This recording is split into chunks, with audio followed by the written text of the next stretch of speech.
She said, "Go ahead and leave. You'll come crawling back like you always do," after another toxic meltdown.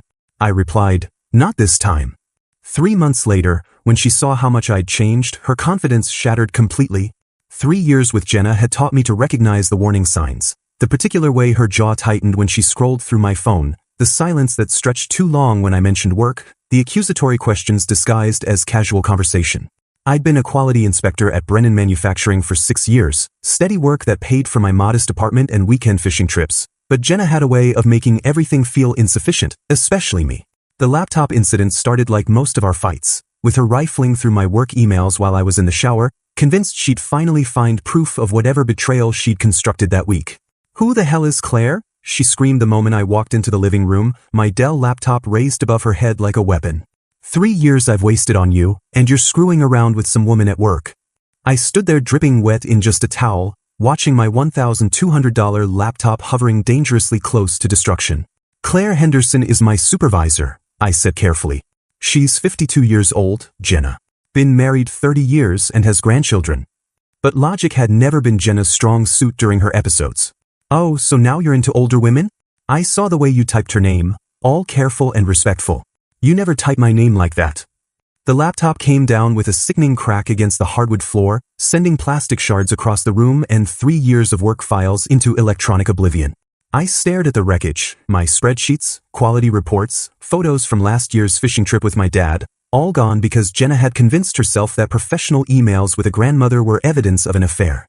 "Claire shows me pictures of her granddaughter's soccer games during lunch breaks," I said, my patience finally cracking. "If you spent 5 seconds thinking instead of assuming the worst about everything I do, maybe you'd realize how insane this sounds." Her eyes filled with tears, the manipulation tears that usually made me feel guilty. "I just love you so much it scares me," she whispered. "I can't stand the thought of losing you to someone else. You're all I have, Marcus. Without you, I'm nothing." And there it was, the script we'd followed for 3 years. She'd create chaos, destroy something important, then collapse into vulnerability that made me feel like the monster for being upset about perfectly reasonable things like not wanting my laptop smashed. Usually, this was where I'd apologize for making her feel insecure and spend the next week walking on eggshells until the cycle started again. But standing there looking at my destroyed computer, something shifted. Maybe it was the replacement cost I'd be facing, or maybe it was finally seeing the pattern clearly, but I felt the exhaustion of carrying someone else's chaos for so long. "Get out," I said quietly. "What?" "Get out of my apartment. Take your stuff and leave. I'm done." She started crying harder. "Marcus, please, I'm sorry. I'll pay for a new laptop. I just got scared because you invented a problem that doesn't exist and destroyed my property over it. This is the 4th time this year you've broken something of mine during one of your episodes." I walked to my bedroom, put on clothes, and grabbed my truck keys while she followed me around, alternating between apologies and accusations. "Fine, leave," she finally screamed as I headed for the door. "Run away like you always do. But don't come crawling back to me when you realize what you've lost." I sat in my truck outside her townhouse for 20 minutes, engine running, knowing she was watching from her window and waiting for me to come back inside like I always did. The pattern was so established that she probably had her apology speech ready, the one where she'd explain how her behavior was actually proof of how much she loved me. But instead of walking back up her steps, I drove to REI. I'd been meaning to get back into hiking for years, something I'd loved in college before Jenna decided that outdoor activities were just excuses for men to avoid their responsibilities at home. The outdoor gear store was busy with people who looked genuinely happy, couples planning weekend adventures instead of weekend arguments. "I'd like to sign up for your hiking club," I told the girl at the customer service counter, surprising myself with how good it felt to make a decision without checking with someone first. "Great. We meet every Saturday morning at 8 a.m. for different trails around the area. All skill levels welcome." As I filled out the paperwork, I realized this was the first thing I'd signed up for in 3 years that Jenna hadn't pre-approved, criticized, or found some way to make about herself. My phone buzzed with increasingly frantic texts, but I turned it off and drove home to my peaceful, laptop-less apartment, already looking forward to Saturday morning in ways I hadn't looked forward to anything in longer than I cared to admit. Saturday morning at Cascade Trail felt like stepping into a different universe, one where people smiled without agenda and made conversation without ulterior motives. The hiking group was about 15 people ranging from college age to retirees, all gathered around the trailhead with genuine enthusiasm for spending 3 hours walking through the woods instead of analyzing each other's text message response times. I'd been bracing myself for awkward small talk and inevitable questions about why a guy my age was joining solo, but everyone just seemed happy to have another person along. First time with our group? Asked a woman about my age with dark hair pulled back in a practical ponytail, wearing well-broken-in hiking boots that suggested she actually used them regularly. Yeah, I'm Marcus. Just getting back into hiking after taking a break from it for a while. Amy, she said, extending her hand with a firm shake. I'm a veterinarian over at the animal clinic on Maple Street. What do you do? The question was asked with genuine curiosity, not the calculating tone I'd grown accustomed to from Jenna, who always seemed to be evaluating whether someone's job made them worth her time. Quality inspector at Brennan Manufacturing. Not exactly exciting, but I like the problem-solving aspect of it. That sounds really interesting actually. I bet you catch things other people miss. It was such a simple statement, but hearing someone express genuine interest in my work instead of dismissing it as boring felt almost foreign. We ended up hiking together for most of the 3-mile trail, talking about everything from her work with rescue animals to my college days when I'd hiked every weekend. She didn't once check her phone, didn't interrupt my stories to tell better ones about herself, didn't make me feel like I was auditioning for her approval. When I mentioned I'd been out of practice with hiking, she offered practical tips about gear and local trails without making me feel incompetent. You should definitely come next week, she said as we reached the parking lot. We're doing Pine Ridge Trail. It's got these amazing views of the valley. For the first time in years, I found myself looking forward to weekend plans that didn't involve walking on eggshells or managing someone else's emotions. My phone had stayed blissfully silent all morning, and I'd actually forgotten about Jenna's drama for 3 straight hours, a personal record. That peace lasted exactly until I got home and turned my phone back on. 17 missed calls, 43 text messages, and a voicemail that started with sobbing and escalated to accusations that I was probably hiking with some slut I'd met online. The final text, sent just 20 minutes earlier, was the ultimatum I'd been expecting. If you really loved me, you'd choose me over your stupid hiking club. Prove you're committed to us. Skip next Saturday and spend the day with me instead. This is your chance to show me I matter more than strangers. I stared at the message for a long time, remembering Amy's easy laughter on the trail, the way she'd offered to share her trail mix without keeping score, how natural it felt to have a conversation with someone who wasn't constantly testing my loyalty. Then I did something I'd never done before. I typed back a simple response. No. I'm going hiking next Saturday, and every Saturday after that. Don't contact me again. Before I could second-guess myself, I blocked her number on everything. Phone, social media, email. The silence that followed felt like taking off shoes that had been too tight for 3 years. Tuesday afternoon, I was grabbing coffee at the place near work when a guy about my age approached my table with the kind of nervous energy that meant he had something important to say. Excuse me, are you Marcus? I'm sorry to bother you, but I think we need to talk. I'm Daniel, Jenna's ex before you. I looked up from my laptop, immediately recognizing him from photos I'd seen on Jenna's social media. She'd dated him for about 2 years before we got together, and according to her version of events, he'd been an abusive, controlling asshole who couldn't handle her independence.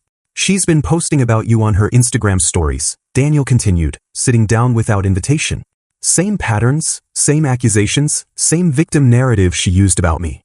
I figured you might want to know what you're really dealing with. He pulled out his phone and showed me screenshot after screenshot of text messages, social media posts, and even emails Jenna had sent him for months after their breakup. Death threats, attempts to get him fired by calling his workplace with false allegations, showing up at his apartment at 3 a.m., creating fake dating profiles to catfish him, even following his family members on social media to gather information she could use against him.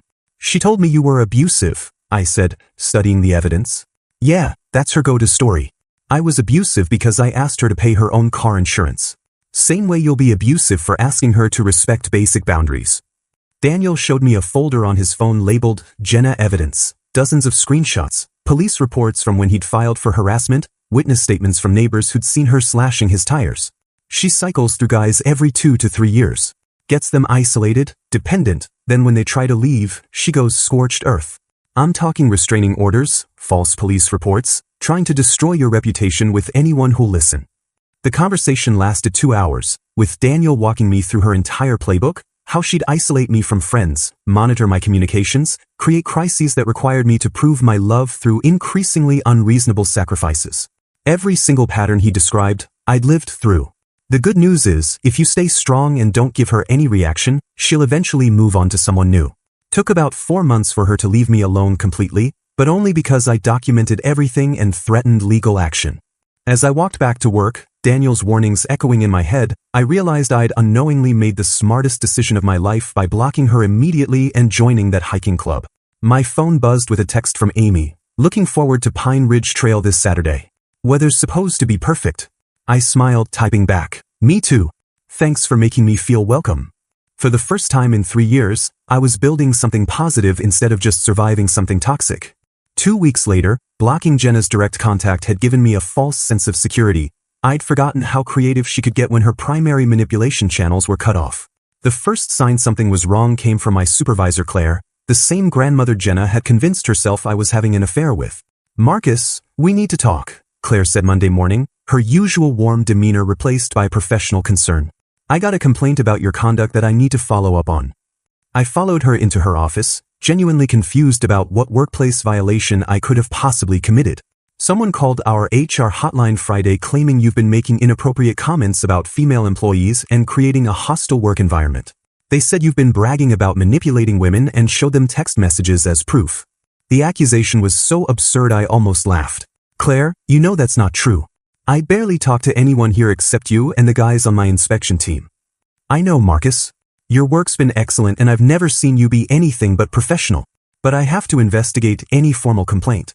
The caller knew details about your schedule, your truck, even mentioned that you'd been acting erratic lately due to personal problems." That's when it clicked. Did they mention my ex-girlfriend Jenna by any chance? Claire's expression shifted to understanding. They said they were a concerned coworker who'd witnessed this behavior, but they wouldn't give their name. "You think this is related to your breakup?" "Claire, my ex has been escalating her harassment since I cut contact. She's done this before to other guys she's dated. I can show you documentation if you need it." The investigation took 3 days, during which I felt like I was walking around with a target on my back. Then Claire called me into her office with what looked like relief on her face. "Good news. Security footage from last Tuesday shows someone matching your description of Jenna throwing rocks at our building around 11 p.m., then keying what appears to be your truck in the parking lot. The woman on the phone definitely wasn't an employee here." She showed me the grainy black and white footage on her computer screen, and there was Jenna clear as day, hurling landscaping stones at the manufacturing building like some kind of deranged vandalism spree before taking her keys to my truck's paint job. "I'm filing a police report and recommending you get a restraining order. This is way beyond normal breakup drama." But Jenna wasn't finished with just workplace sabotage. Thursday evening, my grandmother called in tears. "Marcus, honey, I'm so worried about you. Your friend Jenna reached out to me on Facebook and told me you've been having some kind of breakdown. She said you've been drinking heavily and talking about hurting yourself, and that your friends are really concerned but you won't accept help." My 73-year-old grandmother, who still sent me birthday cards with $20 bills and worried when I didn't call every Sunday, had been weaponized against me. "Grandma, I promise you I'm fine. Better than fine, actually. Jenna is my ex-girlfriend and she's been harassing me since we broke up. She's trying to manipulate you into pressuring me to contact her. But she seems so concerned, honey. She said she still loves you and just wants to make sure you're safe. She even sent me screenshots of text messages where you sounded really depressed." The fact that Jenna had created fake text conversations to convince my elderly grandmother I was suicidal was a new low, even for her. "Grandma, I need you to block her on Facebook and don't believe anything she tells you about me. I'm hiking every weekend, I got a promotion opportunity at work, and I'm happier than I've been in years. She's lying to try to get you to pressure me into talking to her." It took 20 minutes to convince my grandmother that I wasn't secretly falling apart, and another 10 to walk her through blocking Jenna on social media. Meanwhile, my phone had 3 missed calls from my aunt, 2 from my cousin, and a text from my dad asking if I needed to talk to someone about my situation. Jenna had systematically contacted my entire family with her sob story about my supposed mental health crisis. The police report took 2 hours to file, with Officer Martinez reviewing the security footage and Daniel's documentation about Jenna's pattern of harassment. "Sir, this woman has escalated from property damage to involving your family members with false claims. That's a clear pattern of stalking behavior. We're issuing a no-contact order immediately, and I'd recommend documenting any future incidents." As I drove home, my phone rang with Amy's number. "Hey, are you okay? I heard through the hiking group that you've been dealing with some ex-girlfriend drama." The concern in her voice was genuine, not the probing curiosity I'd grown used to from people who wanted gossip material. "Yeah, it's been a weird week, but I'm handling it. Looking forward to Saturday's hike. I could use some normal human interaction." "Well, if you need to talk or want to grab coffee before Saturday, just let me know." Sometimes it helps to have a friend who's not involved in the drama. A friend. Someone offering support without expecting anything in return, without trying to gather information to use later, without making my problems about themselves. After 3 years of Jenna's chaos, Amy's straightforward kindness felt revolutionary. Thanks, Amy. That actually sounds really good. As I pulled into my apartment complex, I noticed a car I didn't recognize parked near my building with someone sitting inside.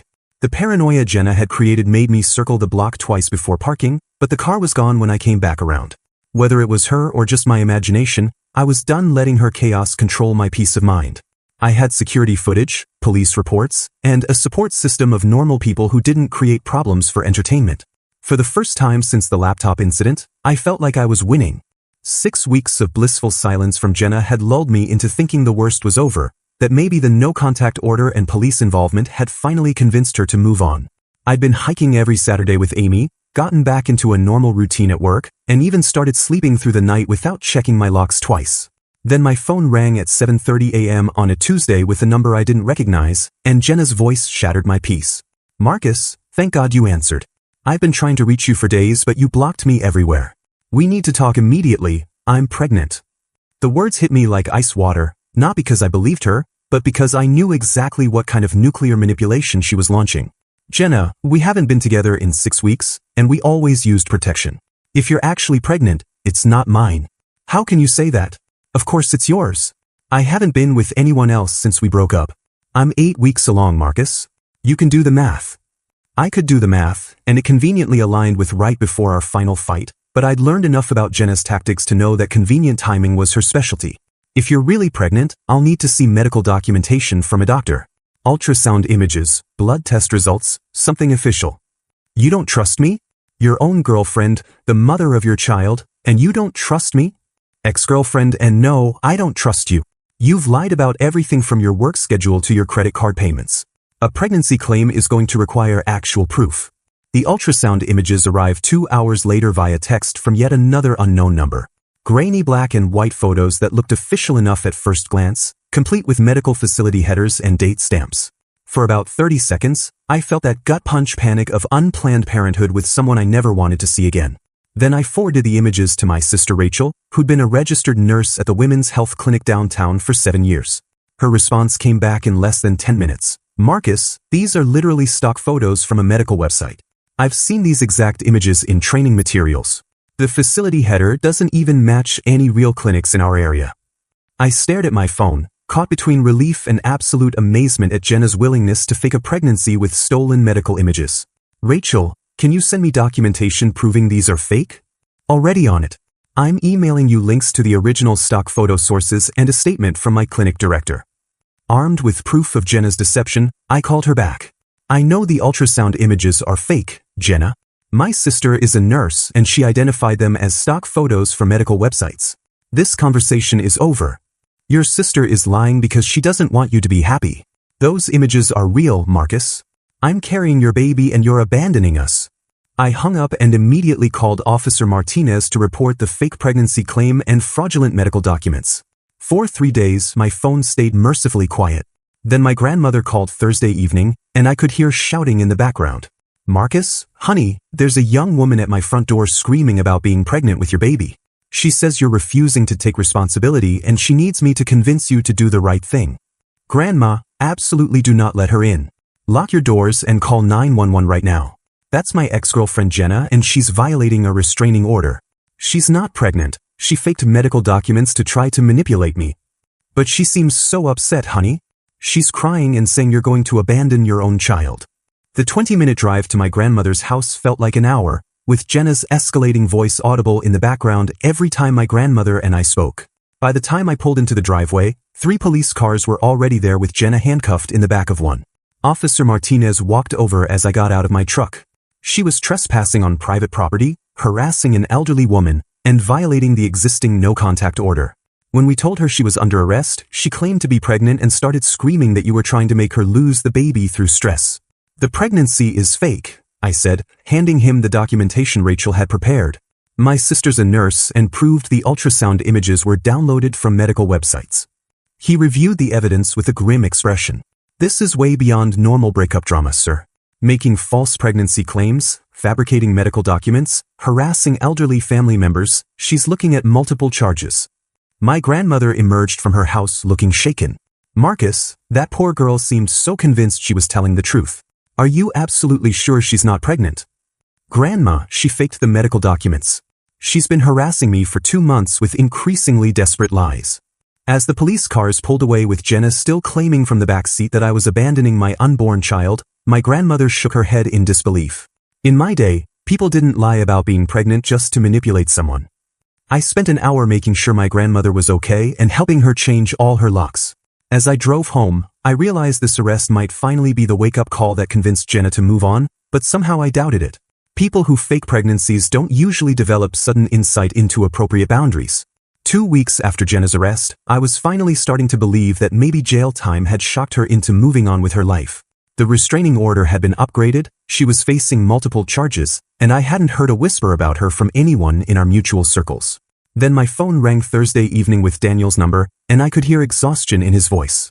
Marcus, we've got a problem. She's found someone new, and this kid is in way over his head. I sat down, already knowing this wasn't good news. What do you mean someone new? College kid named Tyler. 22, still lives in the dorms at State University. He contacted me through a mutual friend because he's been dating Jenna for 3 weeks and she's already demanding GPS tracking apps and passwords to all his social media accounts. The familiar pattern made my stomach drop. 3 weeks, and she was already implementing full control with someone who probably thought intense attention meant love. She badmouthed both of us to him, calling us abusive exes who couldn't handle a strong woman. Kid's smarter than she gave him credit for and decided to do research. Found my LinkedIn and reached out asking if I'd share my actual experience with her. Daniel arranged for us to meet Saturday morning at a downtown coffee shop. Tyler looked exactly like I'd expected, young, earnest, stress lines around his eyes that I recognized from my own mirror during the worst parts with Jenna. She seemed so into me at first, Tyler said, stirring his coffee nervously. Intensely interested in everything about my life.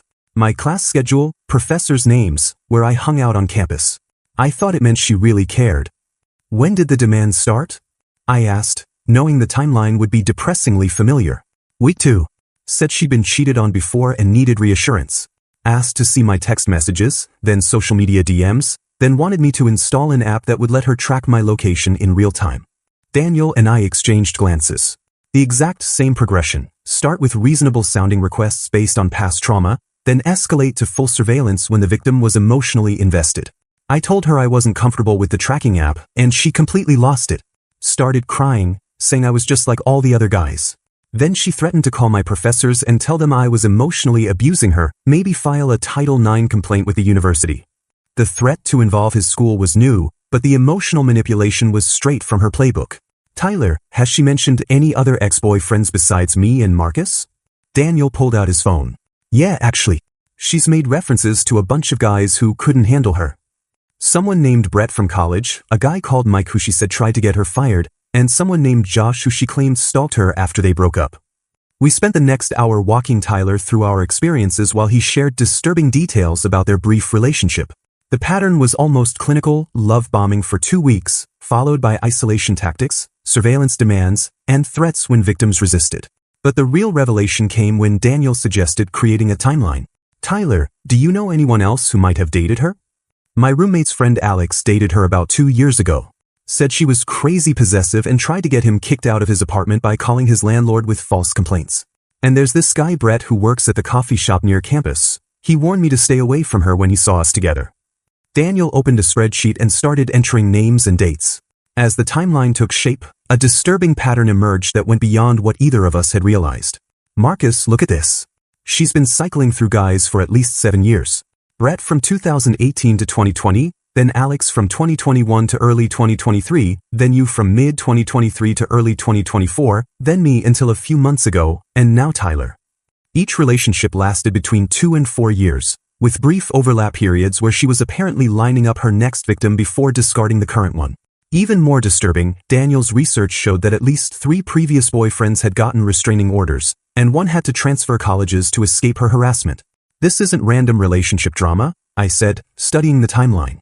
This is systematic predatory behavior. She's targeting guys, using the same manipulation tactics, then moving on when they wise up or legal intervention forces her to back off. Tyler looked pale. So I'm just the latest guy in a 7-year cycle of abuse? You're the latest guy, but you're also the first one who figured it out in 3 weeks instead of 3 years, Daniel pointed out. That's actually progress.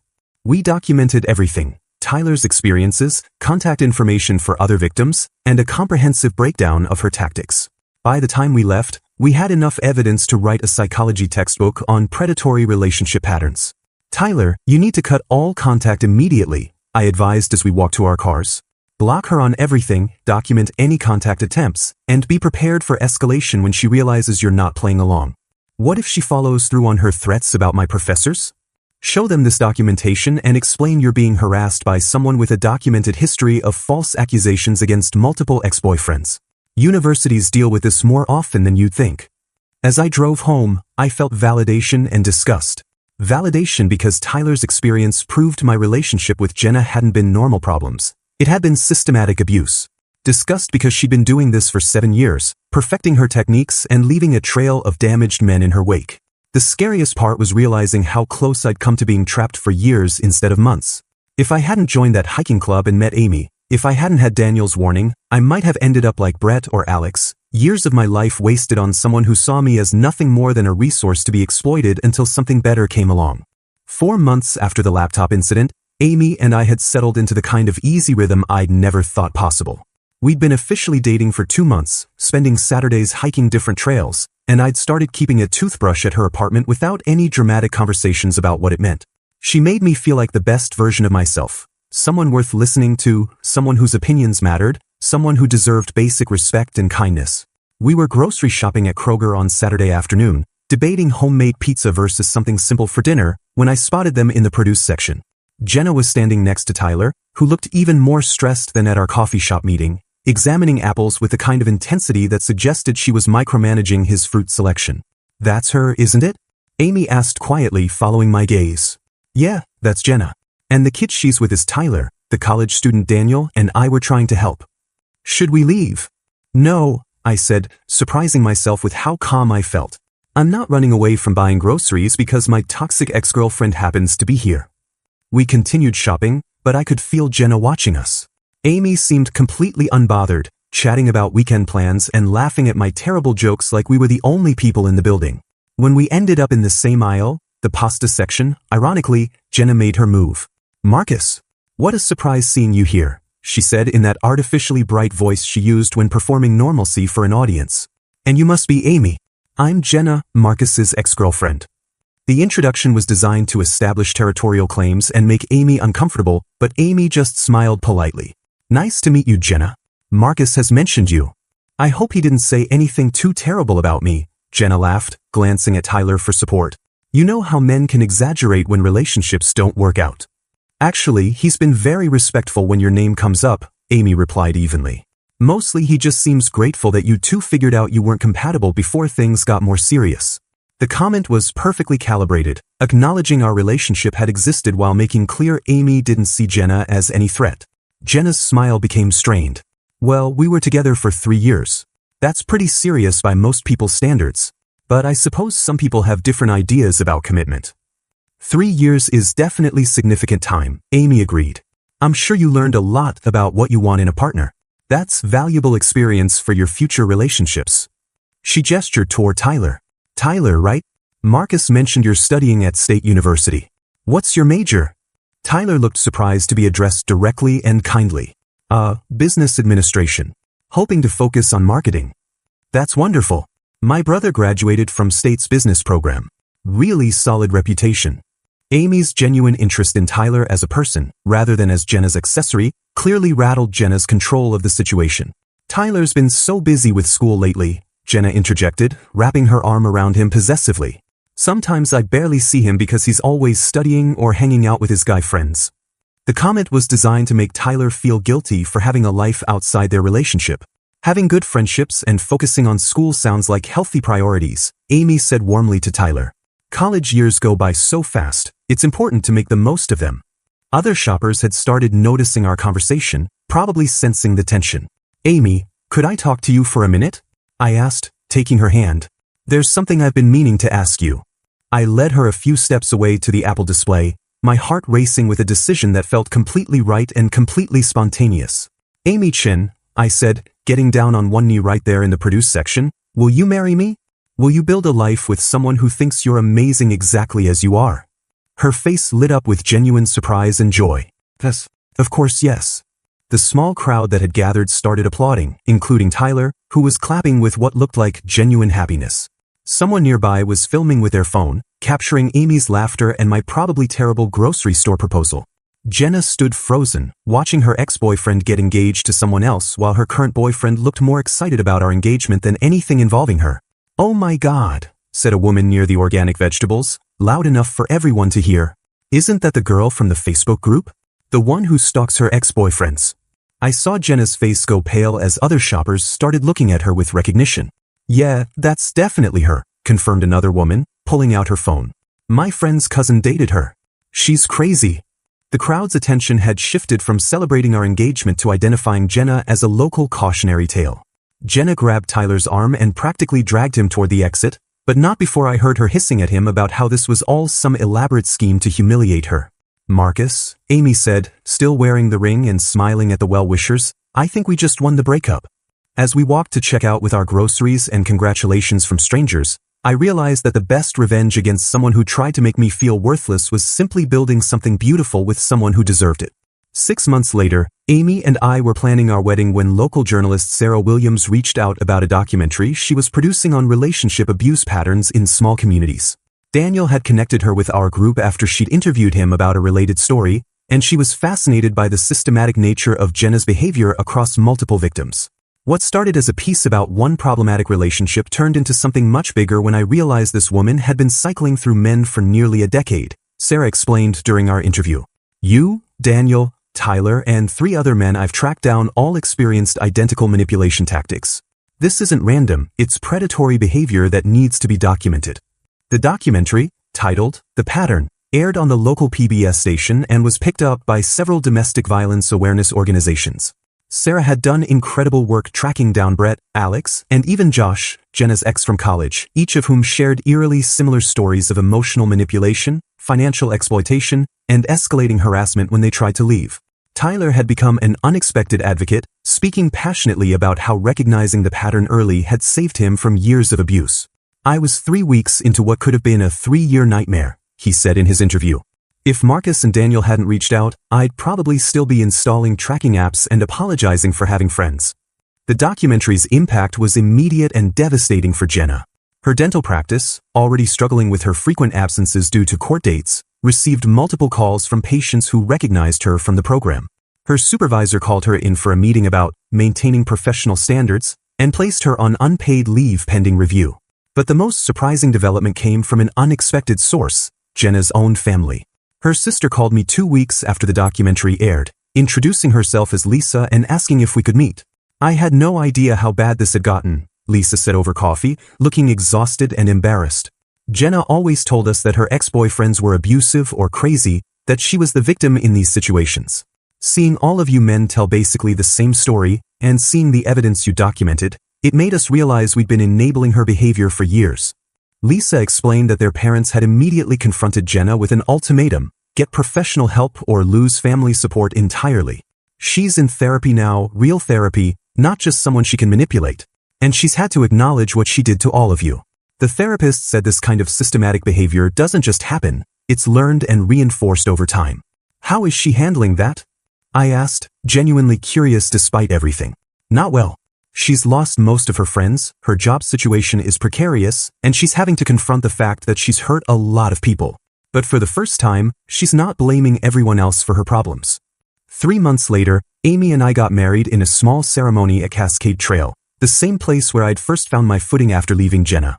The hiking club had become our chosen family, with Daniel serving as my best man and Tyler reading a poem about finding your tribe. Amy's simple dress and wildflower bouquet looked perfect against the mountain backdrop, and her vows about building a life based on mutual respect and genuine partnership made several people cry happy tears. During the reception at the community center, Daniel pulled me aside with an update about Jenna. "She's apparently doing the work in therapy. Her sister says she started acknowledging the harm she caused and is working on understanding why she developed these patterns. The therapist thinks it might take years to really change her behavior. Do you think people can actually change that much? I asked, watching Amy laugh with her new hiking club friends. I don't know, but I hope so. Not for our sake, we've all moved on. But maybe the next guy won't have to go through what we did. As Amy and I drove away from our reception, heading to a cabin in the mountains for our honeymoon, I thought about how different my life had become since that Tuesday night when I'd chosen to drive to REI instead of going back to apologize for something I hadn't done wrong.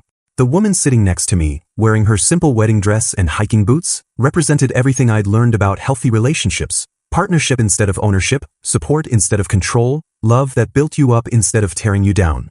6 months later, we heard through mutual acquaintances that Jenna had moved to another state for a fresh start, apparently taking her therapy seriously and working to rebuild her life without the toxic patterns that had defined her for so long.